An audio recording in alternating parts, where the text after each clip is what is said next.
pourri, c'est pas possible. Boker Tov, on essaie. Voilà, Shlomo est arrivé, dans le cas où. On est dimanche 3 août, ça y est, on est rentré dans le mois d'août, et puis bien entendu, nous sommes aussi le...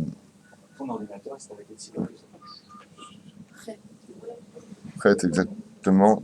Non, quel Chet? Oui, Zayn. Bezrat Hashem. J'aimerais, avec votre permission, dédier ce chiour pour Karen Felous, Eric Sultan, Steve Shelley, Atoun Audrey. Et bien entendu, Isabelle Baranès, que Kadosh Baruch Hu, Bezrat Hashem, leur donne beaucoup de bonheur, une belle alias, si je veux, dans de bonnes conditions et tout ce qu'ils désirent. Betnaim, Tovim, Bezrat Hashem, sans oublier nos Chayalim, Imirtza Hashem, Kol Milé Demetar. Aujourd'hui, on étudiera Masechet Avot. D'abord, avant tout, Moreno Verabenu, il est déjà tard. À propos toujours de la Emouna.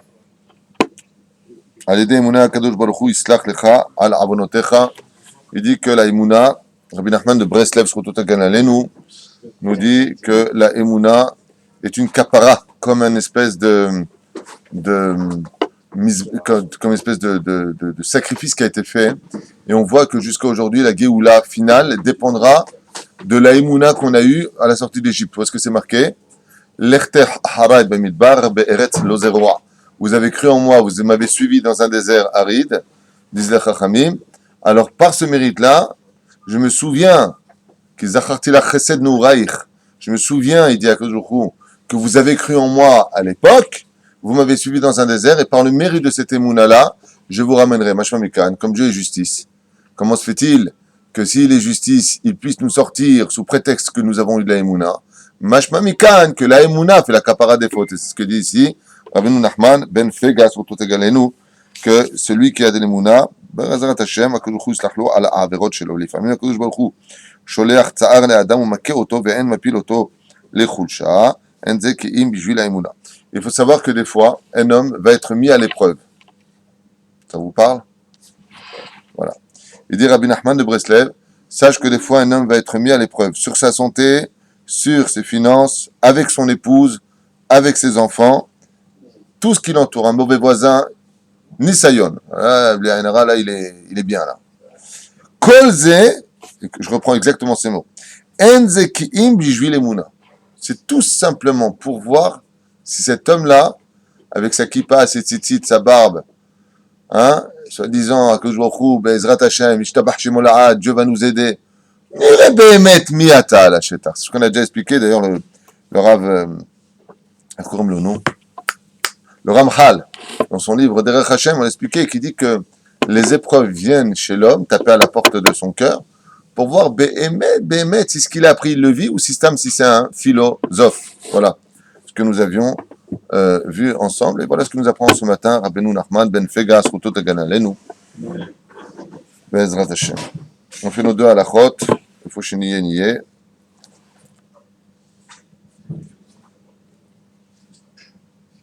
Ça, on avait fait ça déjà.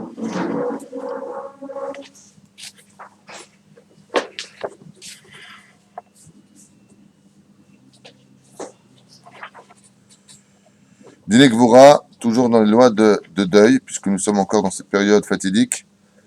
Mizvat Hasem la Torah l'Igvor Metim, Sheneemar Kikavor, Igberenu Beyom Aou.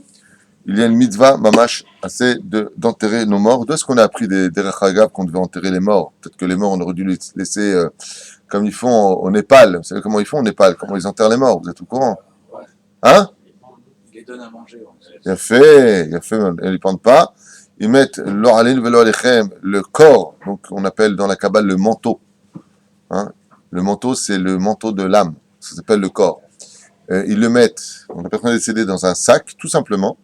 Et il y a une falaise, une espèce de falaise comme ça, il y a plein de vautours, mais des milliers de vautours, et ils déposent leur corps là-bas, et ils sont dévorés par les vautours, mamash dévorés par les vautours, parce qu'il dit que l'âme se réincarne dans le vautour, et le vautour... Alors, ce qui est quand même curieux, c'est que, c'est incroyable.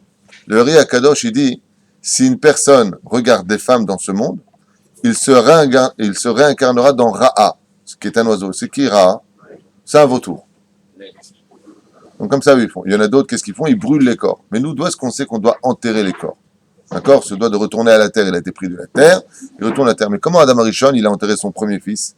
Quand Evel est décédé, le Midrash nous dit, c'est il a regardé un animal, un animal. je sais plus quel. Adam, t'es presque arrivé. Le Corbeau. corbeau, bonne réponse. Un corbeau qui venait de perdre sa femelle, et il a vu le corbeau piquer comme ça la terre et enterrer sa femelle. Il a compris de là qu'on devait rendre les gens sous la terre. Pourquoi sous la terre? Parce qu'en réalité, sous la terre, c'est là que démarre réellement la vie d'un homme. C'est-à-dire que tout ce que nous vivons aujourd'hui n'est ce ne sont que des stations de mise en scène tous les jours. Quand vous ouvrez les yeux le matin, Modani Lefanecha, Akadosh Baruch Hu a remis un nouveau scénario dans votre vie. À un tel degré qu'on se demande des fois si on a du libre arbitre. Je ferme la porte de la réflexion, c'est mieux. Mais tout est tellement parfaitement synchronisé au feu rouge, qui sera celui qui sera à ta droite, à ta gauche, jusque-là. Jusque-là. Quel rapport? Tout est en rapport. Tout est en rapport. Chaque détail de la journée est mis en rapport. Le plus marrant, c'est que chez Akadosh Baruch Hu, dans le libre arbitre, c'est toutes les possibilités sont possibles aussi. Par exemple, quelqu'un qui décide le matin, je vais pas au travail aujourd'hui, je fais par téléphone, je reste à l'étude de la Torah. Est-ce que c'est de lui, est-ce que c'est Dieu? Prenons le cas où c'est lui, des fois c'est lui, des fois c'est pas lui, il faut le savoir. Alors dans le cas où c'est lui, tout est organisé là-bas. S'il avait de son libre arbitre, non, je vais au travail, il aurait eu l'occasion de ne pas y aller, il y va. Tout est organisé. Le client qui doit arriver, il va faire le chèque Rasra, tout. Ou alors le bon chèque, pourquoi être négatif? Dans tous les sens du terme, Akol, Alkol, Nikba. Akol, Nikba. Comment je sais de ça? Pour savoir si c'est lui ou pas lui, il faut essayer de ça, Tu me dis. Pour savoir si c'est lui ou pas l'initiative, c'est est-ce que Al-Kalara, est-ce qu'il fait quelque chose de. Il a pris une décision conforme à Al-Kalara, il n'est pas conforme à Alors, écoute Al-Kalara. bien ce que je vais te dire. On peut parler de ce que tu veux. Il y a un domaine sur lequel tout le monde est resté bouche bée. Il n'y a pas de réponse. C'est le libre arbitre. Je peux te promettre que c'est un sujet qui, au plus haut degré, Moshe Rabbeinu a dit, je comprends rien. Alors, nous, qu'est-ce qu'on va dire? Moshe Rabbeinu a répondu, Ar-eni et kevodecha. Je veux comprendre comment tu diriges le monde. Je ne comprends pas comment ça marche. Des fois, le Zohar nous apprend que des fois c'est nous, des fois c'est pas nous. Des fois, Bémet, on est pris. Prenons un exemple d'une situation où c'est vraiment nous et c'est pas Dieu. Allez, donnez-moi 2 cas, très brièvement. Bon, on n'a pas le temps. Premier cas, la mort de Guédalia. Pourquoi on jeûne, dit le Ben Israël? Parce que ce n'était pas un décret des cieux, c'était un décret de l'homme. Donc ici, il y a un libre arbitre qui a été mis en application le lendemain de Rosh Hashanah pour montrer à l'homme que les choses sont entre ses mains, ça lui a changé le problème jusqu'à Kippour, tu vois, il y a un homme qui a été tué, maintenant vous allez jeûner parce que ce n'était pas un décret. Et deuxième cas qu'on ait connu, non, pas simplement Pinchas. Deuxième cas qu'on ait connu, non, je parle de cas où c'est marqué explicitement dans la Gemara. Hein? Yehuda et Tamar, non, ça c'est du Zohar. Le Zohar nous dit que Yehuda n'a pas fauté. Pourquoi il n'a pas fauté? Dieu lui a retiré son libre arbitre pour aller vers Tamar. C'est-à-dire il a rendu fou d'envie, de désir pour aller vers elle. Pourquoi? Pour faire naître le Mashiach. Il lui a retiré parce qu'il aurait été impensable qu'un homme de son niveau à lui puisse faire une chose pareille. Dieu lui a retiré son libre arbitre, c'est pour ça qu'il n'a pas été puni. On ne le voit pas réellement puni. Bon, il a cette droiture de reconnaître sa faute vis-à-vis de Tamar. Okay? Akerna reconnaît à qui c'est, il dit Tzadka Mimeni, elle a eu raison de moi. Donc il reconnaît. Les Chachamim disent c'est à ce moment-là qu'il a été nommé dans les cieux roi d'Israël. Parce qu'un roi d'Israël doit être capable de reconnaître ses erreurs et d'améliorer et de les se remettre sur le sentier de la rectitude. Ça, c'est la grandeur d'un roi. Enfin, moi j'ai raison, je suis le roi, toi tu te la fermes. En d'avoir casé. Donc ça c'est non. Il y a un moment qui est lié à Tisha B'Av. C'est quand on a attrapé la Sarah Rougé Malchut et que l'empereur de Rome, Ken, a décidé de mettre à mort les 10 principaux grands de cette génération. Qu'est-ce que dit à ce moment-là Rabban Shimon ben Gamiel? Laissez-nous 3 jours, on va réfléchir. Pourquoi 3 jours? 2 options sont devant nous. En un seul mot, qui correspond à un ange qui s'appelle Taf, Kaf, He, pas prononcé. Avec les cavanotes qu'il faut, tu le prononces, tu détruis tout Rome. Il n'y a plus de Rome, il y a un tremblement de terre, la terre se retourne sur un îlot, il y a Edea. La Gemara dit, c'est très simple, détruisons Rome. Puisqu'elle nous... Comment? C'est pas Minash Hamaïm, Akol Minash. Il n'y a plus d'Akol Minash. Qu'est-ce qu'ils ont fait? Ils ont demandé à Rabban, qui c'est? Rabbi Ishmael ben Elisha. Ils lui ont dit, écoute, toi, t'es le plus proche de Dieu. Pourquoi? T'es Kohen Gadol. Tu rentres, tu sors de Fnav Elifnim constamment. Tu vois, quitte ton corps, prononce ton Shem forage, quitte ton corps et va voir dans les cieux. Et écoute, si c'est un décret de l'homme ou si c'est un décret de Dieu. Vous vous rendez compte? Alors quand tu dis ça, qu'est-ce que tu me parles du libre arbitre? Quand ils ont entendu Shaman ou Machora par God, Il dit, je suis monté en cieux et on est venu réparer la faute des frères qui ont vendu Yosef. Ils sont partis voir l'empereur. Mosrim et Nafshenu, Besimcha. Il a coupé la tête. Le premier, c'était Rabban Shimon ben Gamliel, comme malheureusement on le verra pendant Tchab B'Av. Le premier qui va être puni, ça va être Rabban Shimon ben Gamliel. Ils vont lui couper carrément la tête sur place. Et la tête va rouler au pied de Elisha. Kohen Gadol, Rabbi Ishmael ben Elisha. זה היה המצב. ועל פי הפסוק מדבר, והרגוני בדין ומכל מקום, אף בשאר מתים הדין כן. Et la mitzvah de la kvura est tellement importante qu'il y a ce qu'on appelle mitzvah kvura. Dans quel cas? Mitzvah met, quand tu dois l'enterrer. Par exemple, on sait qu'un Kohen ne peut pas se rendre impur, mais s'il a une kvura, est-ce qu'on peut le rendre impur ou pas? Oui, pourquoi? S'il n'y a personne d'autre pour le faire, chayav la asot. S'il n'y a personne d'autre que lui pour faire la mitzvah d'enterrer le mort, dans un cas pareil, alors il se rendra pur pour pouvoir enterrer le mort, pour vous dire à quel point la mise en garde est grande dans ce domaine. D'où, Bezrat Hashem, au niveau d'aujourd'hui, comment ça se résume? Si vous entendez des gens, il y a eu un cas pareil à Marseille, d'une personne qui est décédée, et cette personne n'avait pas du tout d'argent. Où est-ce qu'ils mettent en général les gens qui n'ont pas d'argent? Dans des fosses communes mélangées aux non-juifs. Ils mettent là-bas, c'est une espèce de fosse comme ça, puis c'est rangé comme en étage. C'est comme ça que ça se passe. C'est Sevel Gadol Meod pour la Neshama. C'est très très dur pour la Neshama. C'est une mitzvah incommensurable. Ça s'appelle mitzvah shel Emet, Chesed shel Emet. Je ne sais pas s'il y a une plus grande mitzvah au monde que celle-ci. Et à marier les gens, soutenir l'étude de la Torah, ça prévaut tout. Mais d'enterrer un mort, Zeme'a la kol. Il n'y a pas plus que ça encore. À un tel point qu'on raconte une histoire. Je la raconte ou pas? Je la raconte ou pas? Je raconte une histoire comme ça d'un juif en Russie qui était un grand Talmid Racham, vraiment un homme qui avait un très haut niveau d'études, et puis qui a décidé un jour, un petit peu à l'image de Ilfa, qui lui avait réussi sa mission dans Maseret Tanish 21 Moudalef là-bas, il avait décidé de sortir de la yeshiva pour aller un peu travailler. Et puis voilà qu'en travaillant, il a commencé à faire du commerce. En faisant du commerce, il a rencontré une femme de haut rang du gouvernement de l'époque. Et puis elle était extrêmement belle. Et puis il a commencé un peu à s'engager avec elle dans les discussions. Et puis elle lui a dit « T'as de beaux yeux, tu sais ». Et puis après c'était big bisou. Et puis après il a enlevé ses payos. Après, il a laissé tomber son Streim et il a dit c'est pas très bon pour les affaires. Et puis petit à petit, après tout, on a sur qui compter si on les enlève, si on laisse des pattes. Et puis la kippa, c'est pas vraiment une obligation de la Torah, c'est Minag Israël qui est devenu Minag et Halacha, on fait pas bas.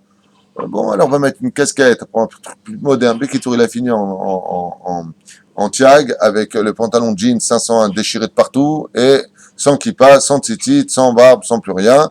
Et Bassoff, il s'est complètement assimilé, il s'est marié avec elle. Il s'est marié avec elle et il a eu 3 filles avec elle. Il a eu 3 filles.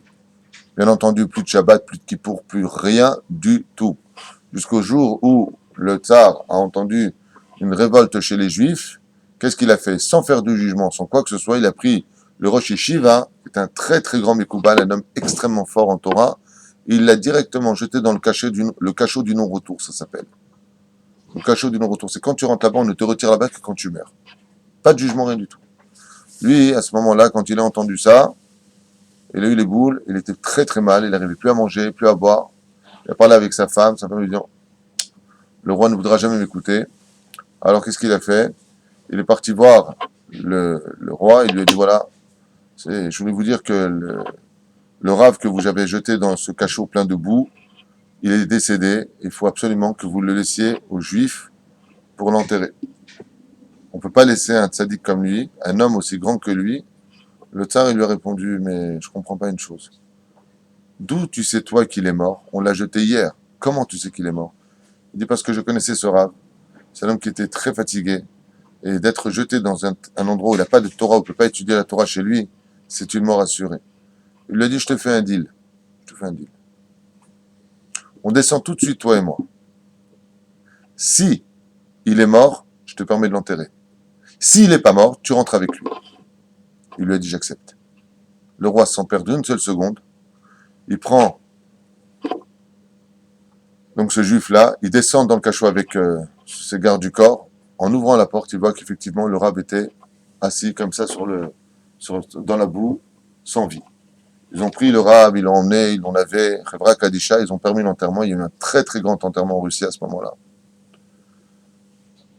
Le jeune Bahour, il avait déjà 30 ans. Quand il est rentré chez lui, il s'est mis à pleurer, à pleurer, à pleurer, tellement pleurer qu'il s'est endormi.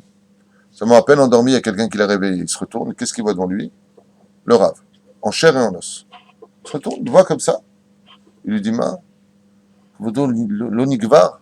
Il dit, écoute, ton action est si grande dans les cieux d'avoir risqué ta vie de rentrer dans le cachot pour la mitzvah de m'enterrer que ça peut te pardonner toutes tes fautes. Tu as deux choix.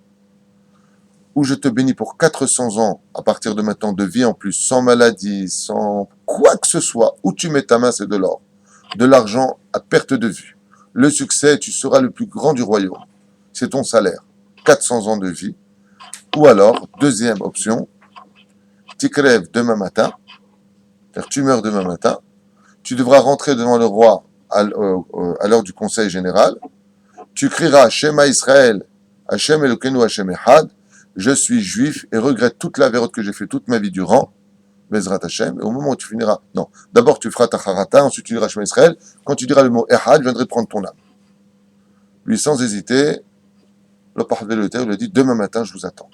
À 8h, il y avait le conseil, il arrive comme ça devant, il rentre, je regrette, je suis juif, tout ce que j'ai mangé, tout ce que j'ai profité de vous, d'avoir épousé ma femme, d'avoir mes enfants, Shema Israël, Hashem, Elokeinu, Hashem Echad, Met, Allah le béton amour.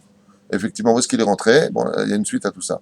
Quand il est rentré en haut, les tzadikim, ils disent, ça sent le tsoa, comment on dit le tsoa, les excréments, ils ont dit, dans le Gan Eden. Pourquoi? Parce qu'il est monté, mais il avait encore des fautes qu'il n'a pas réparées, comme Zara al-Vatala, touché une Goya, c'est Chamour Meod. Alors qu'est-ce qu'il a fait?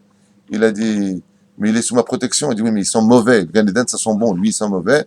Ils l'ont trempé dans ce qu'on appelle le mikvé du Etzraïm. Il y a un mikvé rempli d'eau. Et quand il est sorti là-bas, Kulo Kadosh. Pourquoi je vous raconte cette histoire? Pour vous dire que pour une histoire de Gvoura, un homme qui a fait les plus grands péchés de l'histoire, c'est seul, on ne sait même pas si c'est une tejouva possible d'avoir mangé autant de taref, d'avoir renié la Torah. Il connaissait la Torah. C'est pire qu'un renégat. C'est pire qu'un réformiste. C'est pire qu'un apicoros. Il savait tout ça, mais il s'est laissé complètement. Parce qu'il a sorti un corps, parce qu'il a enterré, regardez combien que Baruch Hu lui a fait, il est monté directement en une seule journée de la situation de moins 1000 à plus 1000. Pour vous dire combien c'est important quand on a cette mitzvah-là. J'ai entendu un homme pareil qui a été enterré un rachat. Un rachat, un homme qui faisait vraiment rien dans le judaïsme. Mais la vérité, j'ai pas compris. Il a eu un enterrement. J'ai jamais vu ça de ma vie. Il est mort le jeudi soir. Il a été enterré vendredi, juste avant l'entrée de Shabbat, après Chatzot Hayom. Des rabbinim de partout, des Bahor Yeshivot, des enfants de Sadikim. Je me dis, c'est pas possible. Maya Srouchelo. Et je me suis renseigné. Cette personne-là, elle avait deux srouillottes. Une, c'est qu'il avait une Achnasat Orchim que personne ne pouvait comprendre. Sa maison était constamment ouverte. Tu veux manger, dormir, ôter, tout ce que tu veux. Ben, rentre, t'es chez toi. Ça, c'est la première chose qu'on m'a dit de lui. Et la deuxième chose, chaque fois qu'une personne n'avait pas de quoi payer l'enterrement, il mettait l'argent. Chaque fois qu'une personne n'avait pas de quoi payer pour un enterrement, il mettait l'argent. Ah, j'ai compris. Pour vous dire à quel point la mitzvah d'enterrer une personne le plus vite possible, de payer ce qu'il faut pour qu'il soit dans le carré des juifs et non pas dans le carré des non-juifs, parce que chaque chose d'une importance capitale. Kamma Hashuv Bezrat Hashem, si ça vient à nos oreilles, de l'itrom badabarazé, ne pas laisser cette occasion parce qu'elle est unique. C'est comme si je vous dis, voilà, vous allez, il y a le loto cette semaine, voici les numéros. Non, non, j'en veux pas. Qu'est-ce que tu vas faire avec l'argent? 70 ans, 80 ans, tu vas kiffer, soi-disant. Abalzel la netzach netzachim. Pourquoi? Parce que le niftar, il prie pour toi, il vient te chercher, il te protège, il est obligé de te rendre malgré tout. Akaratatov Bashamaim, tous les bienfaits qui lui ont été prodigués. Pour nous apprendre l'importance de tout faire pour le lavot niftar ou pour payer quoi que ce soit pour le niftar si les gens bien entendu n'ont pas cette mitzvah-là, eh bien ne la laissez pas vous l'échapper de vous. Voilà, on va finir avec ça. Vous êtes vachement calme ce matin là. Ça va? Vous m'écoutez, je le vois, mais c'est un calme. Mon épouse va me dire qu'est-ce qu'ils ont. Vous allez bien? Oui. Ouais.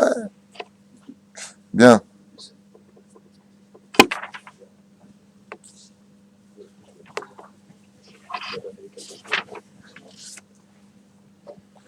Omer Rabbi Hanania ben Chachinai. Il vient nous enseigner, nous sommes dans Masechet Avot, Perek Gimel, Mishnah Dalet. Et il nous dit comme ça, on passe directement à Baal Akati, en bas. Aneor Balaïla va Melech Badera Echidio Mfane Libo Levatala. Tout celui qui dans ce monde, Aneor Balaïla, qui reste réveillé la nuit, Ve'amalech Badera Echidi, et qui va sur le chemin seul, Vemfane Libo Levatala, et qui occupe son cœur à des choses vaines dans ce monde. Nous Sachechad, Vemfane Libo Levatala, il dit ici une autre façon, Klomar, Im Adam ou Er Balaïla, O She'u Me'alech Badera Echidi, ou il est comme ça, ou il est comme ça. C'est pas trois ensemble, hein, Kavana.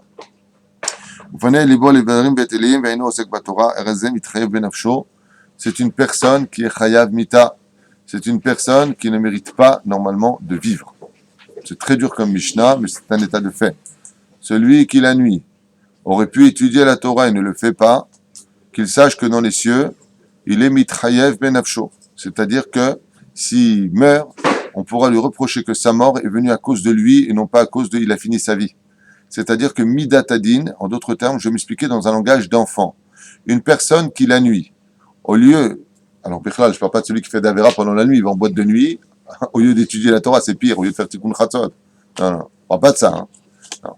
On parle de celui, Béhémet, celui-là, il est, je ne sais pas ce qu'il est, celui-là, mais on ne parle pas de ce niveau-là. On parle d'un Kavana, il est réveillé la nuit, et qu'est-ce qu'il faisait pendant la nuit? Il faisait rien du tout d'intéressant.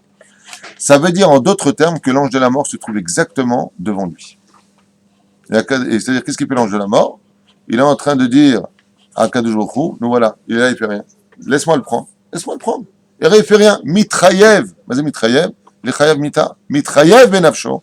C'est-à-dire que s'il meurt, il ne pourra pas dire à Dieu, Ribbon Shalom, pourquoi tu m'as pris? Regarde mes enfants, ma femme, pourquoi tu m'as. Attends, Mitrayev benafshecha. Tu avais du temps de libre, tu ne dors pas la nuit. Lève-toi et va étudier. Zé Aleph. Deuxième cas, c'est un haut niveau pour nous. Eh bien, vous vous trompez, c'est le niveau que tous les juifs se doivent d'atteindre. Il n'y a pas d'élite religieuse et pas religieuse. Deuxième cas qui a été cité ici, celui qui va seul sur le chemin. Pourquoi? Seuls des tzadikim gmurim d'un très très haut niveau comme les chassidim, le Baal Shem Tov, le Gaon de Vilna, des gens de ce niveau-là peuvent aller yichidi. Pourquoi? Parce que la Gemara nous apprend que si une personne marche seule yichidi, les démons qui sont sur la route ont le droit de s'attaquer à lui. S'ils sont deux, ils ont le droit de s'approcher d'eux. S'ils sont trois, ils n'ont pas du tout le droit de les embêter. Donc, c'est comme une espèce de défi d'aller seul sur la route. Alors, quand ils lui disent, écoute, si une personne est partie seule sur la route, qu'elle fasse des télim, et si vraiment elle voit des choses anormales sur la route qui font un peu peur, qu'il agite ses clés. Le fer fait fuir. Avachelo et Garebe Afehad, qu'ils ne viennent pas défier quoi que ce soit. Il y a quelqu'un, Tamshir, il y a des choses autour de nous. Sachez qu'on n'est pas seul sur terre. Loin de là. Et pourquoi Mitraev Benafsho? Parce que comme la nuit appartient au monde des démons, des esprits, et ainsi de suite,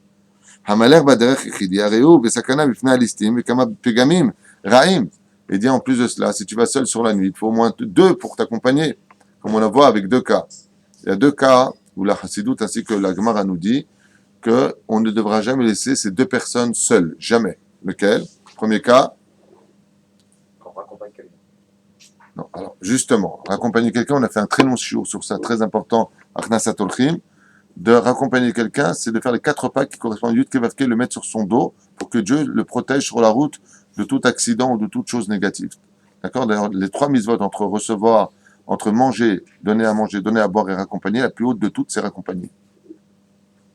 La plus haute de toutes, raccompagner ses invités, c'est tellement grave de ne pas le faire que les Chachamim ont dit, celui qui est Mekabel Olchim, celui qui reçoit des invités, qui ne les raccompagne pas, c'est comme si qu'il les a assassinés. Vous voyez ce que dit Shulchan Aruch? La Gemara, pardon. Ki ilu aragou. Pourquoi? Parce que justement, les 4 pas qui représentent les 4 anges, qui malachab yetzavelach nishmorecha bechol derachecha, l'ange qui te raccompagne, tu lui as pas donné. Tu arrives quoi que ce soit, tu dois réfléchir, est-ce que c'est ta faute ou pas?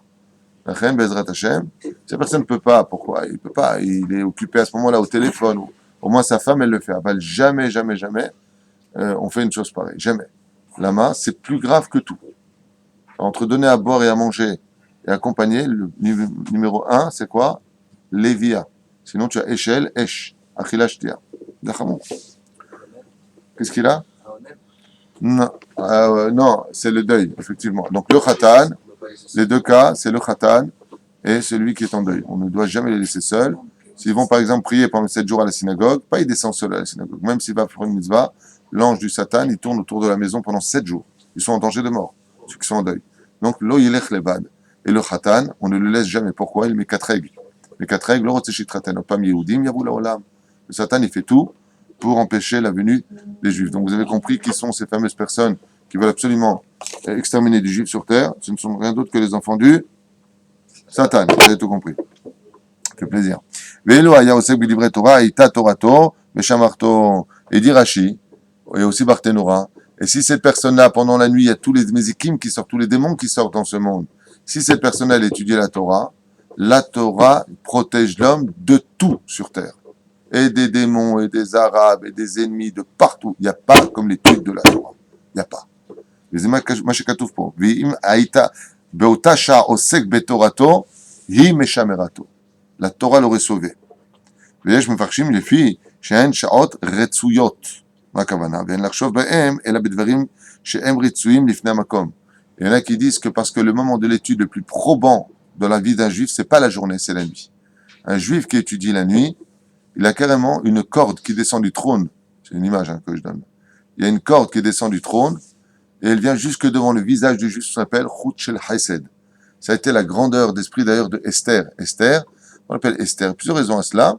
Esther Asir Panaï, c'est ce que nous sommes la Gemara Aval. Mazé Esther, Akavana Hita Balayla, Mitkasheret Beidbodedut la Kadosh Baruch. Elle était la nuit en lien avec Hachem. Celui, même si elle avait 80 balais, Esther, elle n'était pas toute jeune. Bon, elle avait du holofolize, peut-être, j'en sais rien, mais, sans faire de pub. Même si elle n'était pas toute jeune, pourquoi elle était plus belle que n'importe quelle autre femme? Parce qu'il y a quelque chose qui est supérieur à la beauté absolue, c'est le chesed sur le visage. Quand une femme a un chesed sur le visage, c'est la plus belle beauté qu'on puisse voir. C'est pour ça que la Gemara nous dit, quand tu cherches une kala, Bezrat Hashem, quel âge tu as toi? 14 ans. 14 ans. Si Dieu veut encore, voilà. 4 ans, tu te maries. Quelle femme tu prends? Une femme qui a de beaux yeux. Comme ça dit la Gemara. Ça veut dire quoi, t'as de beaux yeux? Pas tu la joues à la Jean Gabin. T'as de beaux yeux, tu sais. Non. Mazé, et Naïm chez le chesed. Qu'est-ce qu'on appelle une belle femme dans le judaïsme? Une femme qui a du chesed dans les yeux. Qu'est-ce que c'est du chesed? Péroucha d'avar, qu'elle aime recevoir, qu'elle aime faire la tzedaka, qu'elle est anvatanit, qu'elle est humble. Bezrat Hashem. Et surtout qui juge les gens les kafsrout. Ça, c'est quelqu'un qui est rempli de chesed. C'est pas grave. C'est pas grave. Ça, c'est pas grave. Elle est encore jeune. Il est encore jeune. C'est pas grandir. Mais pas comme un imbécile, alcool d'avar, le petit, il se moque de lui, et lui, bah, il va grandir. À un moment, il faut arrêter les dégâts. D'ailleurs, nous dit Torah. Sheken otan hasha'ot chashuvot ve'rayot lemachshavatot Torah. Il dit pourquoi? Il dit parce qu'en réalité, la nuit, ce que tu n'arrives, par exemple, si une personne n'arrive pas à comprendre sa Gemara le jour, il n'a pas réussi. Par exemple, toi, tu reviens sur l'étude du Soda Hashmal. D'accord? Imagine qu'en pleine journée, tu n'arrives pas à comprendre ce que ça veut dire. Ne te fatigue pas. Attends la nuit, lève-toi, reviens dessus, tu comprends. On donne un remède sur cela. On donne un remède très important. Si en pleine journée, tu lèves les yeux vers le ciel, qu'est-ce que tu vois? C'est-à-dire, défini. Nuage, ça dépend. Ciel Bleu, Soleil. Bon, lui, il prend des joints, il voit le kissé à Kavod, Adam. Lui, il fume avant de regarder le ciel, apparemment. Si tu vois, je vois le kissé à Kavod. Ça va pas, non. Quel tzaddik, unique au monde.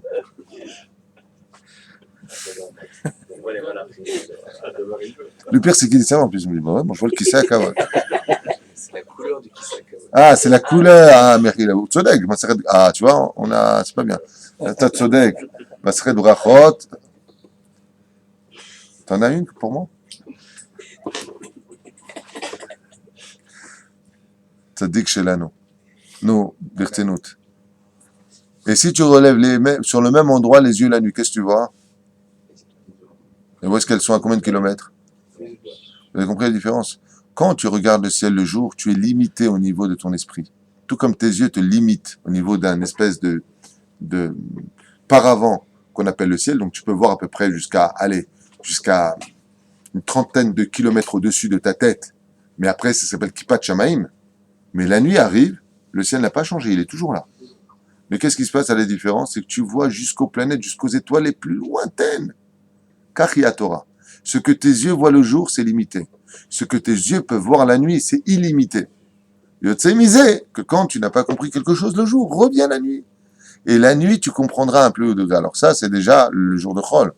Mais alors celui qui étudie la nuit de Shabbat, Halat Jamla, celui qui a le sroud de se lever à 2-3 heures du matin, pour cela, il faut avoir une femme guerrière pour ça. C'est très simple. L'homme dort ici, la femme dort là. À 3 heures du matin, la femme change de position. Elle tourne ses pieds et elle dégage le mari du lit. Avec les pieds, les deux pieds comme ça, tac contre le mur. Le mari se lève, il remercie sa femme, va étudier la Torah. Celui qui étudie la Torah la nuit, c'est qui élève Kiflaim. C'est-à-dire que même ce qu'il ne peut pas du tout comprendre, comme le Zohar, il croit. À Kadjoukou, par ce mérite-là, pour qu'Yahlo est un Naïm, et là, il voit jusqu'aux planètes les plus lointaines de la Torah. Il n'y a pas comme l'étude du Shabbat pendant la nuit. Il n'y a pas plus que ça. À un tel point que Kadosh Baruch Hu s'est organisé dans le temps à jouer avec ce genre de choses. Vous savez qu'il y a autant de nuits que de jours dans l'équilibre du monde. Il y a autant de jours que de nuits. Quand vient l'été, vous pouvez calculer ça au niveau de votre montre. Quand vient l'été, vous avez plus de jours et moins de nuits. Et quand vient l'hiver, vous avez plus de nuits que de jours. Vous avez remarqué ça. Faites le calcul sur un an, vous verrez qu'au millimètre près, vous avez autant de nuits que de jours pendant une année entière. Et pourquoi Dieu a fait ça? Pour que celui qui a étudié pendant les 6 mois ou 7 mois, l'Omeshane, je ne sais pas combien de temps exactement, le jour qu'il n'a pas compris sa Torah, vient le Choref, et pendant le Choref, il aura plus de nuits. Donc il aura encore beaucoup plus de façons extraordinaires de comprendre sa Torah. Donc si vous avez compris la Torah, on peut mieux la comprendre le jour ou la nuit? La nuit. Donc l'été ou l'hiver? Voilà. Et pourquoi? L'été, on a envie de sortir, on a envie de perdre du temps, de perdre du temps, de perdre du temps. Ça ne veut pas dire que de sortir, c'est perdre son temps. Mais il faut tout faire de façon modérée. Ouais. Pas comme la jeunesse d'aujourd'hui qui passe leur temps, mais skin, j'ai de la peine, c'est pas une critique. On avait fait un shiur sur ça s'appelle les zombies. On l'aller-retour, et l'aller-retour, et l'aller-retour, et l'aller-retour. Jusqu'à 2-3 heures du matin, ils prennent une canette, ils s'assoient, ils parlent avec des meufs, et ils refont l'aller-retour, et l'aller-retour, et l'aller-retour. Voilà la zman. Hein? Quelle sécurité? Ah! Cher Cohen nous dit ils font la sécurité. Tzadik. T'es Breslev, toi. Il est revenu, on sent que tu es revenu de Lyon. Comment ça va à Lyon, la situation? Il n'y a plus de mots. D'accord. Tu parles arabe maintenant ou pas? Ça y est, il parle. En tout cas, on me dit, est-ce qu'il paraît, il y a encore un peu de français à Lyon? C'est vrai? Très peu. Toi? L'hiver est très important pour les juifs. Pourquoi c'est très important? Parce que c'est une période qui aide le juif à mieux étudier la Torah. Il fait pas très beau dehors, il neige ou il pleut. Dans certaines circonstances, la nuit envahit le monde, il y a plus de dinim. Mais si tu vas étudier la Torah, ben, il y a plus de compréhension dans l'étude de la Torah. Donc les meilleurs Shabbats sont ceux de l'hiver ou ceux de l'été? Ceux de l'hiver. Là, tu vas étudier la Torah parce qu'il n'y a pas de dinim pendant Shabbat, Shabbat Shalom. Donc tu vas étudier la Torah, 6h30 tu rentres chez toi, tu fais ton repas à 8h, et vous allez voir que l'Yetzirah, il est très très fort. Et remarquez ce truc incroyable de Shabbat. C'est du jamais vu sur Terre. Jamais. Hier soir, je me suis couché à 2h du matin. La moyenne d'heure où je me couche. Vient le Shabbat, en hiver, à 8h, t'as fini ton repas. À 8h30, c'est comme ça. Tiens. Et tu la tétine, la couche, l'euro, tu dors. Comment c'est possible? Alors, toi aussi, t'es comme ça? Ouais, t'as une tête d'aller dormir tôt. ואינו שומע קולות בני אדם, וכשהוא לפני ליבו לבטלה. Une fois, j'ai entendu un rave qui disait à sa femme, j'ai pas le temps d'étudier la journée, j'ai pas le temps d'étudier la journée, rendez-vous, je dois aller là, je dois faire ça. Sa femme, elle à côté, lui a dit, bah, lève-toi étudier la nuit. Lui, mais t'as pas de rahmanout. Ah bah, c'est Mina Shamaim. Elle a bien fait de lui répondre ça. Va étudier la nuit, dors un peu moins, et va étudier plus.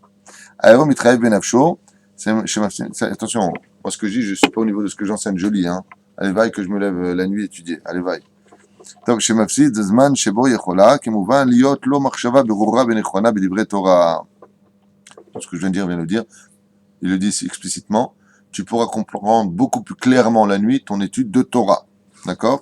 וכן כותב הרמב"ם, dans les הלכות תורה, פרק ג' הלכה י' ג', et il dit, אף על פי שמצווה ללמוד ביום ובלילה, comme c'est marqué où ça?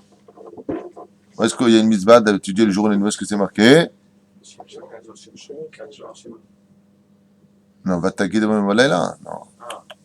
Tu l'étudieras le jour et la nuit. Le livre de Yoshua, c'est Perek Aleph, verset Chet. Là-bas, il est marqué, tu étudieras le jour et la nuit l'étude de la Torah. Il dit, En Adam lomed rov chokhmato et la balayla. Mais la chokhma de la Torah, tu l'acquiers pendant la nuit. C'est pour ça qu'en d'autres termes, si une personne doit travailler, travaille le jour et va étudier la nuit, surtout la nuit. Abad, il n'est pas quitte de l'étude du jour, il est obligé d'étudier le jour. Ouais, comme Baruch Hashem, je vous vois ici, j'en ai parlé avec ma femme il y a 2 jours, ou on ne sait plus exactement quand, mais je lui ai dit, te rends compte, ceux qui viennent à l'étude de Torah, chez moi ou ailleurs, peu importe, le srout que vous avez demain, Hazé Shalom, vous partez de ce monde, première question, donne-moi tes heures d'étude. De 8h à 9h, j'étudie la Torah. C'est la plus grande assurance vie d'un homme. Pourquoi? Le Zohar, il dit, s'il répond à cette question en disant, voici mes horaires, et peu importe le nombre d'heures, afilou jeté à la chote, mais fixe, c'est pas pareil, fixe. Quelqu'un qui étudie 3 heures par jour, une fois à telle heure, une fois à telle heure, une fois à telle heure, il n'atteint pas la cheville de celui qui a étudié une demi-heure par jour à heure fixe. Fixe, c'est le rendez-vous. Kavata itim, likboa, kviut. On parle de fixer un temps d'étude. C'est celui qui est capable d'arrêter le temps pour Dieu. C'est ce que veut Dieu. Dieu, il mazmi notre alayhi à la condition où toi, tu es capable de diriger le temps. Mais celui qui n'a pas le temps, chez Enlozman Pnai l'Elimut Torah, c'est quelqu'un qui a renversé le monde. C'est-à-dire, il a marqué dans son livre à lui, il a marqué Bereshit bara Elokim et Haaretz ve'et hashamayim. Il a fait passer le monde matériel avant la Torah. D'abord ça. Et si tu dis, comment je fais pour vivre? Et ma parnassa? Je vais te répondre, Baba, c'est moi qui la donne, la parnassa, c'est pas toi. Ça, tu peux pas me l'apprendre, on l'avait vu dans Ta'anit Bet Amoud Bet. לפיכך מי שרוצה לזכות בכתר התורה, ייזהר בכל לילותיו, ולא יאבד אפילו אחד מהם בשינה. C'est pour ça que si une personne veut vraiment devenir un vrai Talmid Chacham, il ne perdra pas son temps à dormir la nuit, il va dormir 2 heures, 3 heures avant s'il veut, mais יעסוק בתורה באכילה, ובשתייה בשיחה וכיוצא בזה. Perds pas trop ton temps avec la nourriture, avec les choses, avec les boissons, et trop dormir. Ne cherche pas les tanugim de ce monde, les plaisirs de ce monde. Et là, Talmud Torah b'divrei chokhma, car c'est le temps le plus propice pour cela où tu peux monter à des degrés que le jour ne peut pas t'offrir. Bram. Cependant, ou bref, Yesh Gorsim Amefane Libo Levatala. À propos de celui qui laisse son cœur libre de l'étude de la Torah. Ça veut dire que le cœur a un halal, c'est-à-dire un vide, et automatiquement, si le cœur est dénudé de Torah, c'est qu'il est rempli de Yetzirah. Où est-ce qu'on apprend ça? D'un remez marqué d'une allusion dans la Torah, où c'est marqué là-bas, Abor rek en bomaim aval nehashim ba'akravim yeshbo. Il y a marqué à propos de Yosef Hatzadik qu'il a été jeté dans un puits qui était vide. Ah, vide, mais attention, hein, des serpents et des scorpions, il y avait. Ça fait une allusion à quoi? Au cœur, le cœur de l'homme. S'il est vide, alors qu'est-ce qu'il y a dedans? Nahash et Kravim. Il y a des serpents et des scorpions. Et pourquoi ces 2 animaux-là? Vous n'avez jamais posé la question pourquoi Dafka ces 2 animaux-là? Hein? Le serpent, c'est la faute, et le scorpion, c'est l'émotion. Non. Non. Non. On ne va pas rentrer dans les détails, juste qu'il y a 2 sortes d'animaux, à part les démons dans le Gehinam, il y a 2 animaux. Il y a des serpents et des scorpions. C'est-à-dire que Al-Kavana, son cœur, c'est un Gehinam. Il y a 2 sortes d'animaux que l'homme y voit en forme de feu. 1, les scorpions, 2, le serpent. C'est pour ça qu'il y a marqué, il était vide. Ah bah, zézé. De là, c'est qu'un homme qui n'a pas de Torah dans son cœur, il n'a pas de Torah. Zelotov. Les filles Girsazo, Nava Bifne Asmo. Veshlosha de Barimuna, Rabbi Hanina. Aneor Balaïla, petit 1. Restez concentrés. Asher, reste concentré avec mon tzaddik. Aneor Balaïla, petit 1. Celui qui est réveillé la nuit. Klomar Sheu Er Kol Alayla, Vareze Mezik Librioto. Il est resté donc réveillé toute la nuit, mais il n'a rien fait de sa nuit. Qu'il sache que sa santé en sera touchée. Pas comme celui qui étudie la Torah. Ame aler baderech yechidi, celui qui va seul sur le chemin. Shemesaken et atzmo bifne alitzim veshodedim mitsuim bedrachim. Comme on l'avait vu, celui qui met sa vie en danger face aux brigands qui rôdent la nuit comme des démons afin de dépouiller les gens de leurs biens. Leur alen ou velo alechem. Il y a une histoire comme ça avec la Gemara dans Masechet Brachot. Vous vous rappelez de ça? D'un grand rave qui s'appelle Rabbi Tarfon, bonne réponse. Donc Rabbi Tarfon, qu'est-ce qu'ils lui ont dit? Mahloket Bet Hillel Bet Shammai. Ils ont dit, quand tu fais Kirat Shema ou Kshobecha ou Kumecha, tu le fais comment? Bet Shammai dit, tu le fais allongé. Bet Hillel dit, tu le fais en marchant sur la route. Pourquoi? À cause de ça. Ah, qu'est-ce qu'il a fait Rabbi Tarfon? Il s'est allongé pour faire le Kirat Shema, Desberato, de Bet Shammai. Comme Bet Shammai il a dit, qu'est-ce qu'il lui a répondu quand ils l'ont vu revenir? Oh, j'ai fait comme Bet Shammai. Ils lui ont répondu dans la Gemara, Kedaya ita lahouv shavartal d'Ivre Bet Hillel. Tu aurais été méritant de mourir par la main des brigands parce que tu as entravé la parole de Bet Hillel. Pourtant, il avait sur qui compter. Il dit, non, nous ont mis en garde ici déjà. Ah, Adam, lo ilech levad, yichid ibader. Toujours l'accompagner, Bezrat Hashem. Et pour finir, Amefane libo le batalak, she'eno osek beshum davar, lo betrav lo bederech hagat. Ça veut dire quoi? Lo osek beshum davar, il y a une gersa qui dit, si tu es réveillé la nuit, ni t'étudies la Torah, ni tu travailles. Par exemple, le mec, il est entrepreneur. Bon, il m'arrivait en France, quand je travaillais à l'époque dans le prêt-à-porter, devenu prêt-à-laisser, je travaillais, et donc il y avait en France Yom Tov, Shabbat, Yom Tov, Yom Tov. Et donc moi, comme je voulais pas profiter de cette situation des fêtes juives et des fêtes non juives en France, ce que je faisais, je disais à mon patron, voilà, là j'ai 2 jours de Yom Tov, ensuite c'est Shabbat, t'inquiète pas, dimanche je viendrai travailler toute la journée, et lundi et mardi je travaillerai les 2 nuits en plus, pour récupérer les jours que je t'ai pris. Comme ça je faisais avec lui. Bémet. Et j'allais travailler. Même Motzei Shabbat, j'allais travailler. Je travaillais la nuit. Alors quoi, je suis pas au sec Torah, j'étais pas en train d'étudier la Torah. Et c'est ce qu'il dit ici. Ou tu es réveillé pour étudier la Torah, ou tu es réveillé pour travailler quelque chose. Mais tu es réveillé pour rien, ça c'est pas possible. C'est pour ça que c'est vrai. Et combien c'est difficile, parce que ça fait du bien aussi, on est humain, ça fait du bien de se libérer un peu l'esprit, de s'évader, comme disait le Rav Kook, la télévision, puisque la télévision venait de sortir à son époque, avant qu'il parte de ce monde, il disait la télévision a quelque chose qui permet à l'esprit de s'échapper. Mais nous, on veut surtout pas que notre esprit il s'échappe. Et ça ferait que le soir, de voir un bon petit film, on aurait bien envie de le voir. Alors, fais attention à une chose, si tu vois ton film, ou comme tu vois un match de foot jusqu'à des heures impossibles, d'accord? Il est déjà 1h du matin. Et tu as regardé un match de foot. Alors sois intelligent. Si tu as rendu ta soirée une espèce de ronce, finis avec le tikkun chatzot. C'est-à-dire que, en fin de compte, ça veut dire, oh, regarde Hachem, je suis resté éveillé, j'ai eu peur de pas dormir, l'étude m'aura endormi, donc j'ai regardé un match de foot. Trafique l'histoire pour t'en sortir. Pourquoi? Pour rester réveillé jusqu'à tikkun chatzot. Et là, je m'assois et je fais. Comme je crois, Rabbi Meir Abu Hatzera, Shalom, le fils de Baba Saleh, j'ai appris ça de Rabbi Meir Abu Hatzera de notre ville. Celui qui m'a raconté ça, je suis parti étudier avec lui il y a quelques jours. J'ai eu le srout de m'asseoir avec lui parler de Torah. Il m'a raconté cette histoire de Rabbi Meir Abu Hatzera, le fils de Baba Saleh, qui est parti à un enterrement et d'un grand rave, enfin d'un homme pieux, ce qu'il disait. Et il y en a un qui a dit à Rabbi Meir, il disait, c'était un homme Yerei Shamayim. Et il lui a dit, ah, il y a aussi Tikkun Chatzot. Il lui dit non, Arta Omer Yerei Shamayim. Parce qu'il y a marqué dans le Shulchan Aruch, Yerei Shamayim, les gens qui ont la crainte du ciel, ils font le Tikkun Chatzot. Donc, qu'est-ce que définit le Shulchan Aruch comme quelqu'un qui a de la Yirat Shamayim? Celui qui fait tous les soirs Tikkun Chatzot. Celui-là, il a de la Yirat Shamayim. Alors, le mec, il est réveillé maintenant. Dieu va faire en sorte, le petit, il pleure, il y a un problème, il n'arrivait pas à dormir, il s'est vu un film. Regarde ta montre. Si tu vois que tu es arrivé à l'heure de Tikkun Chatzot, tu peux rendre sur Yom Shalom. C'est vrai que Haïti les Batala, à mon niveau à moi, j'ai pas été bécédère. Aval et Fahot, si je suis réveillé jusqu'à maintenant, jusqu'à 1h du matin, 2h du matin, c'était pour faire Tikkun Chatzot. Et on sait que le Tikkun Chatzot est plus important que le Netzachama, que les Slichot, que tout ce que vous voulez. La Chen, Bisiata Lishmaya, si tu es resté réveillé pour X raison, sois toujours malin avec Hachem. C'est dire quoi malin? On peut pas être malin avec Hachem.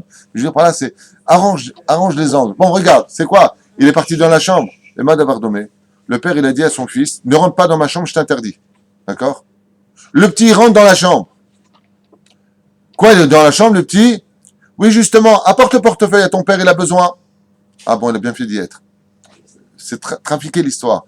T'es resté jusqu'à maintenant? Alors, va prendre maintenant une feuille de Zohar, va étudier, fais le Tikkun Chatzot, fais une Mishnah avant de dormir, pour avoir le srout de dire, c'est vrai que je suis resté éveillé, mais le mal qui m'a maintenu réveillé, c'est-à-dire la bêtise, stam, d'être resté réveillé la nuit, a engendré que je puisse faire Tikkun Chatzot, a engendré que je vais faire une Mishnah, a engendré que je peux faire un Zohar. Zakor. C'est-à-dire que dans tout mal peut sortir un bien. C'est quelqu'un qui a passé son temps à regarder un film, qui est 12 balles, comment il va pouvoir avoir la force de faire Parce que la Vera qui goreret Avera, tu fais le deuxième Mishnah du 4e chapitre de Masechet Avot, au nom de Rabbi Lazar Kapar, qui dit que quand on dit qu'une Avera engendre une Avera, il y a marqué le mot engendre. Ça veut dire quoi engendre? C'est pas comme ça qu'il faut la lire. C'est pas Avera goreret Avera. C'est Avera goreret, on sait pas quoi. Bon, alors t'as rien fait, Avera. Ça veut dire qu'il y a la Teshuvah après la Avera. Et une Avera qui devient, qui a engendré une Teshuvah d'amour, ça devient des Srouyot. C'est pour ça qu'à propos de cela, dans la paracha de la semaine, il y a deux façons de comprendre les remontrances de Moshe dans la paracha de Devarim. Vedizahav. D'accord? Bahatzrav Vedizahav. On dit là-bas qu'il a rappelé les stations des fautes des enfants d'Israël. Les Parshanim nous apprennent qu'en réalité, Moshe Rabbeinu a fait des compliments aux enfants d'Israël. Comment il a fait des compliments? C'est très simple. En rappelant les stations, Moshe Rabbeinu, en les quittant, c'est des remontrances en disant « Vous vous rendez compte que toutes vos avérotes sont devenues des mitzvot ?» Et c'est pour ça qu'il les rappelle dans la Torah. Comment? Comme vous avez fait tchouva be'ahava sur tout ce que vous avez commis à chacune de ces stations-là, en bezé la avak lachonara bichlal, il n'y a pas de avak lachonara. Au contraire, c'est comme le mec qui dit, te rends compte, celui-là, c'est un danseur en boîte de nuit unique au monde, le numéro 1 de Paris. Et aujourd'hui, regarde, il danse en l'honneur d'Hachem, danse séparée. Et c'est tchouva, toutes tes danses que tu as fait avant, c'est toutes des mitzvot aujourd'hui. Parce que ça s'appelle tchouva be'ahava. Et les chassidim, c'est ce qu'ils expliquent. Ils disent qu'en réalité, Moshe Rabbeinu, dans la paracha de Elé Adevarim, voici les paroles qu'il a dit, les remontrances qu'il a fait. En réalité, il n'a pas fait de remontrances du tout. Dans le mauvais sens, il fait des remontrances en disant, regardez que tous vos péchés sont devenus des mitzvot. Donc, continuez à croire dans la force de la teshuva. Juste pour répondre à ta question. La reine Katou, Avera, lolo, Goreret. Il y a une question de grira, c'est-à-dire qui va engendrer. Donc, tu peux encore changer les choses. Tu répares le moteur, il n'y a pas besoin d'être. C'est là. J'ai fini. Il me reste 5 minutes. Sheno osek b'shum davar. לא בתורה ולא בדרך ארץ, על ידי זה הוא בא לידי תימאון לבב ושלוממות מחשבה. Et qu'est-ce qui se passe la nuit? Regardez bien ce qu'il nous dit ici, nous met en garde. Il dit le problème de la nuit, c'est que les forces sont remplies dans l'atmosphère de démons, donc d'esprits maléfiques qui touchent à tout ce qui est sale, sexuel, vous l'avez bien compris, tout ce qui est marchavot raot, sont meshotetim b'cheder. Tout ça, ça rôde autour de nous pendant la nuit. Ça veut dire qu'il faut être vachement balèze pour ne pas tomber dans le piège la nuit. Dès que tombe la nuit, c'est le moment des Shindalet. C'est le moment des démons, des mauvaises choses. C'est les dynimes qui appartiennent au monde. C'est-à-dire que eux, pendant le jour, ils sont mis en laisse. Dès qu'ils tombent la nuit, ils sont libérés. Et donc, ils ont le droit d'aller là où ils veulent, là où on les a invités. En d'autres termes, une maison, un homme se met en colère. Il a invité un Shindalet à rentrer chez lui.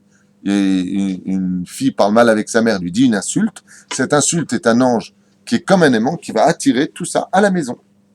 D'où l'importance d'être parfaitement pur dans une maison.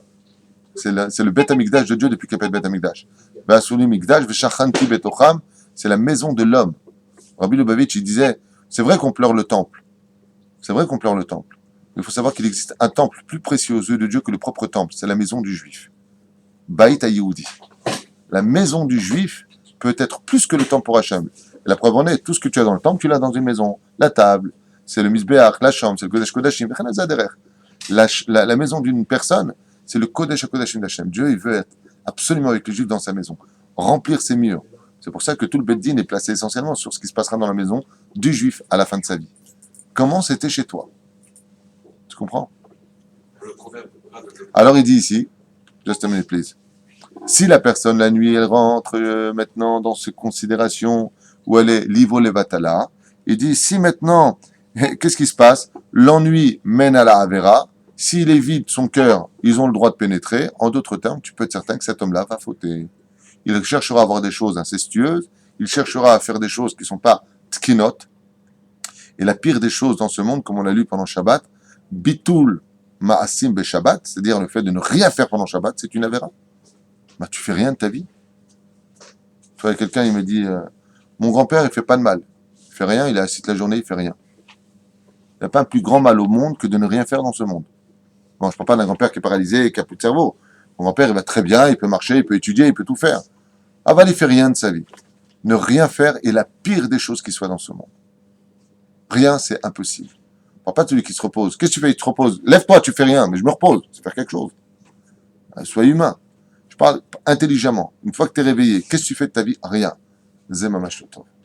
Les Chachamim nous ont mis en garde. She'aimoum mivi l'idée avera. Quelqu'un qui s'ennuie, il n'y a pas. Il n'y a pas de possibilité. C'est automatiquement une avera. Il y a juste un seul endroit sur Terre ou de ne rien faire, c'est pas une avéra, c'est même une... Non, aux toilettes, on est hyper occupé. D'ailleurs, c'est marqué occupé, tu vois. Ah, la souka. Il y a fait méode. C'est la souka. C'est la souka. Le seul endroit où, même si tu fais rien, c'est considéré comme mitzvah, c'est dans la souka. Afilou Yoshev Batel, Basouka, il y a marqué dans le Shulchan Aruch. Afilou Yoshev Batel, il est assis, il fait rien. Mais Kayem Mitzvah Souka, tous les membres. Tu fais quelque chose. Tu fais la mitzvah. Oui, mais c'est au niveau de la conduite. Alors, toi, t'as dit les toilettes. Le mec qui fait rien aux toilettes, ben, qui sort.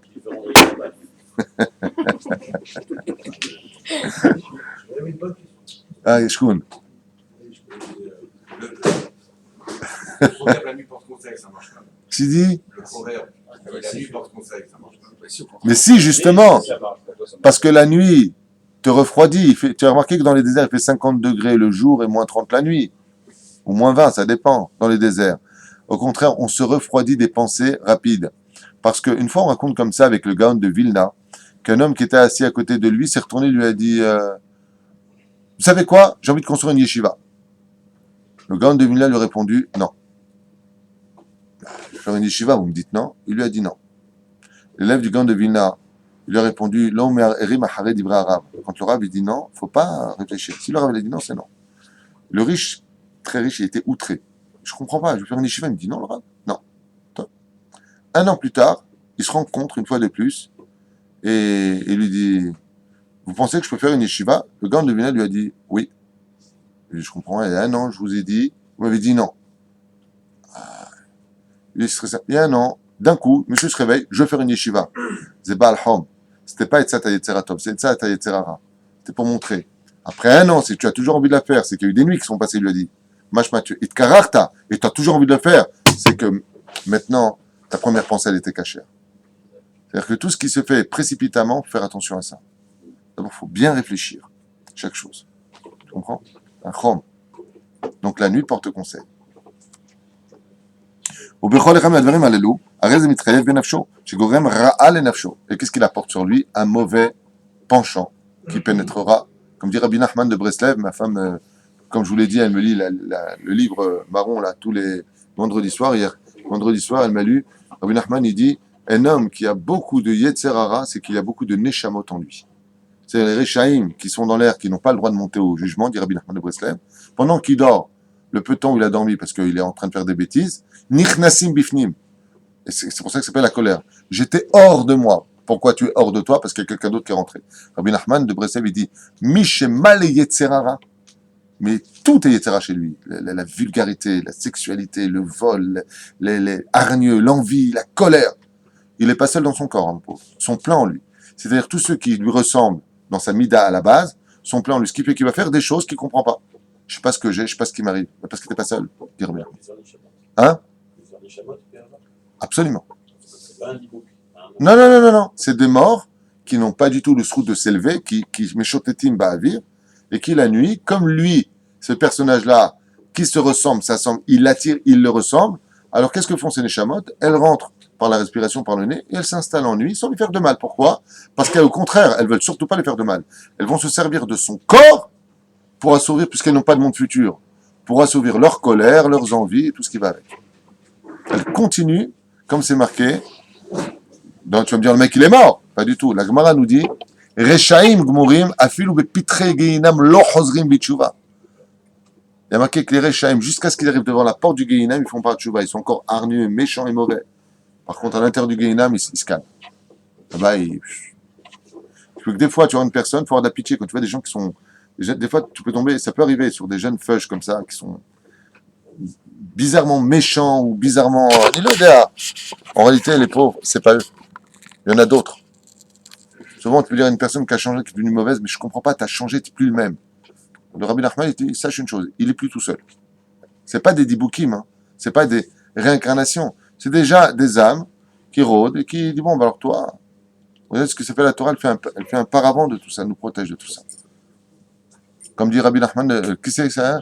Pour une seule parole qu'une femme pieuse a prononcée, qu'est-ce qu'elle a chanté? Des divrei chol. Elle chantait des paroles de chol. Il y a une âme qui était choulin, qui a pénétré son âme. Elle est rentrée en elle. Le Hari Akadosh, il lui a dit, tu as fait une grave avéra. Qu'est-ce que ça fait? Il lui a dit, vendredi dernier, tu as chanté d'Ivrei Chol. Il a dit au mari. Elle a dit, Ken Zenachol. Il lui a fait un tikkun, il a retiré là. Mais pour vous dire à quel point le Chol, les insultes, alors Bichla, les insultes, j'en parle pas du tout. Tout ce qui est comme ça crée une ouverture. Parce que dans ce cas-là, pourquoi cette âme, elle rentre? De quel droit elle rentre? Mais l'âme, elle ne demande pas à rentrer. C'est toi qui lui dis, viens. Tu ouvres une ouverture. C'est pour ça que la bouche, elle a plusieurs fermetures. Elle a les lèvres, elle a les dents, elle a la langue au milieu. S'il ne rentre pas, fais attention à ta langue, elle est allongée. C'est le seul membre de tout le corps humain qui n'est pas droit. Tout le corps humain est vertical. Le seul membre qu'on ait trouvé qui est horizontal, c'est la langue. Pourquoi? Tishan, dors. Parce qu'à cause de ça, tout peut s'ouvrir. La langue, c'est l'ouverture de tous les problèmes, de toutes les réussites. La bracha, elle vient d'ici. Et la malédiction, elle vient d'ici. Fais attention. C'est pour ça qu'une teshuva d'une personne qui veut vraiment s'arranger aujourd'hui, qu'il arrête avec des mots, tu me fais, MERDE, tous ces mots-là, ce sont des ouvertures à des démons. Ne l'oubliez pas, c'est pas une blague, je suis pas fanatique. Ce que je vous dis, c'est émettre. Que votre bouche soit toujours extrêmement propre. Jamais un mot en plus ou en moins. Faites attention à cela. Et donc, je vous libère. Et voilà, il dit ici, Karakadoukou paye exactement, il donne le jeu de cartes aux personnes qui tendent leurs mains. Tu veux de la Torah, je te jette des cartes de Torah. Tu veux des films qui vont prendre la tête, je vais te doter des films. Tu veux de la znout, je vais t'envoyer de la znout. Tu veux la belle-mère, elle arrivera de toute façon pour les vacances. Ce que tu veux, de ma chérie. מכל מקום ראוי לכל אדם שלא לפגוע בעצמו ולהיזהר חס ושלום בדברים הנזקים מצוי comme le dit le Meiri, et c'est pour ça que la Torah nous a été enseignée. Masechet Avot dit le Meiri, l'homme a dans ses mains la possibilité de rentrer la Gdusha comme la Toum'a, c'est à lui d'ouvrir la porte qu'il désirera. Donc, fais attention. La nuit, quoi qu'il advienne, si vous avez le temps, parce qu'on a des niveaux quand même très très délicats et très différents. Alors que si une personne reste éveillée, comme je sais que par exemple Maurice ici qui est décorateur d'appartement, on sait que la nuit, il va travailler sur son ordinateur pour faire des plans. Pour ceux d'ailleurs qui ont besoin de faire leur appartement, vous avez Maurice Ben-Gozi ici présent, qui fait son travail. J'ai vu Baruch Hashem, très très bon travail. J'en profite pour le dire pour ceux qui nous écoutent et qui font leur alia. Et aussi les cuisines de Nissim, les cuisines. Par Hashmalai pendant qu'on y est. Bien. Donc la reine, pour en finir avec cela, ce que je voulais vous dire, c'est que si par exemple, Maurice, pourquoi je prends son exemple? Parce que s'il est par exemple 2h du matin maintenant, 2h du matin, t'as fini ton travail, Dougma. Tu as travaillé. Ça ne concerne pas celui qui estime réveiller la nuit, puisque tu es à souk, qui est marqué, ou derecheret, ou alors être avec son épouse. D'accord? Juste avant de dormir, une Mishnah. Ah, compris, c'est pas grave. Une petite partie, Tikkun Chatzot. C'est vachement long à lire pour celui qui ne sait pas très bien lire, par exemple. Comment je vais faire, Tikkun Chatzot? Alors, vous savez, je vous racontais, je finis avec ça. Une personne m'a dit un jour, Rav Tuitou, je voudrais absolument faire Birkat Amazon. Je lis tellement doucement que si je commence mon Birkat Amazon, j'arrive en retard au travail. Je dis, c'est pas compliqué. Voilà ce qu'on va faire. Fais voir comment tu lis. Bon, au bout d'une minute, je dis, arrête. Il m'a fatigué, le mec. Bon. Je dis, alors, toi, ton Birkat Amazon, combien de temps tu mettrais pour faire le premier verset?